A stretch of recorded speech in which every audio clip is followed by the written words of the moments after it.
Nandun ko si Chef Michelle. Ay, ito rin. At saka si Will. Oo nga, blue Si Will eh. kasi Hi, kumakain Chef ng Michelle. Ah, di ba may morning? Morning. We're na you, here na us. Ano niluluto mo for us? What are you cooking?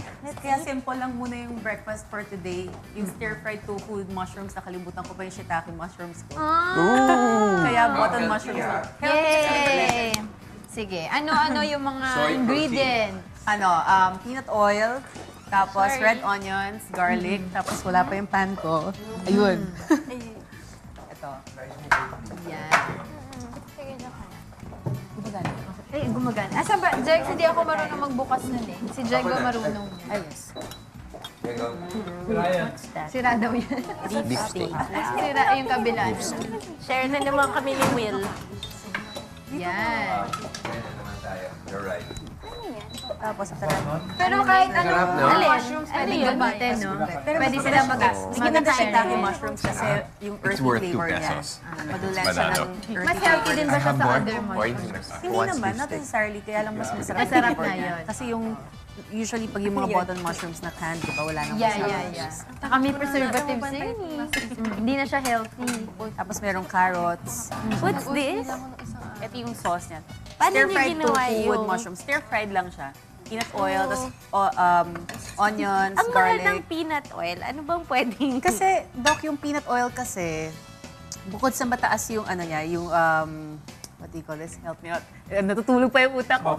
Smoking point, thank you. Smoking point Come on, Doc, tulog pa yung utak ko. Late ako nagising eh.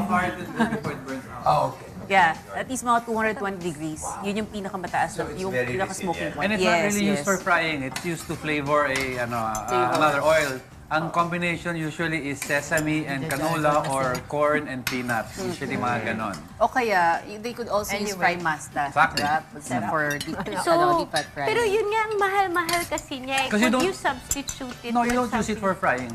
But yeah, like one bottle, it's 500, di ba? Yes, Parang yes. ganun. But Sa per farmers- ounce kasi, when you use peanut oil, it's per ounce. Pwede bang i-substitute ang sesame oil dyan? No, Hindi madaling pwede. masunog ang sesame Oo. oil eh. Actually, when you use sesame oil, ang ginagawa naman normally, pag may open flame, yung, di ba yung ladle na ganito, lalagay mo siya, tapos i-heat mo siya ng ganon before mo siya i-pour. Ilagay. Ay, hindi ko Para mag-release ng aroma. Para pagpasok sa pan, siya- flavored na. Amoy na agad siya. So you don't use sesame oil for Just frying. drops, ganun Yeah. lang. So this one, you used your peanut oil and then you put, what did you towards add? the end na yung sesame oil. Okay. Bale, peanut oil and then onions, tapos garlic. Supposedly may ginger, wala akong ginger. Tapos, ganyan ang nagagawa ng late magising. And then, And then- you put your, what else is inside? Parang ang daming sahog. yung mushrooms, tapos carrots. mushrooms and carrots. Carrots. But there's so much sauce. Ano yan, Doc, pala? We have 4 different kinds of, yung condiments dyan. Soy sauce, and then light soy sauce, superior light soy sauce, at saka yung mushroom, dark mushroom sauce. And fish sauce pala. Yan. So medyo careful dapat yung seasoning nila kasi It's already maalat. flavorful. Maalat yun. Yes, Hindi yes. pwedeng So konti-konti lang. Yun, sige, balik mo na dyan sa sa table. Okay. Okay, what you... Anong tabalits? Balita mo, Will.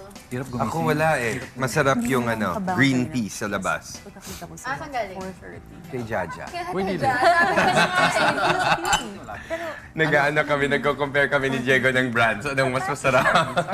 Sa coins in our pocket ngayon, wala na kaming coins. Kasi si Dito, Monica meron sila ditong Kasi Monica, podko. kasi nag-herbs ako. Yung calories, 245. Yung total fat, 17 grams.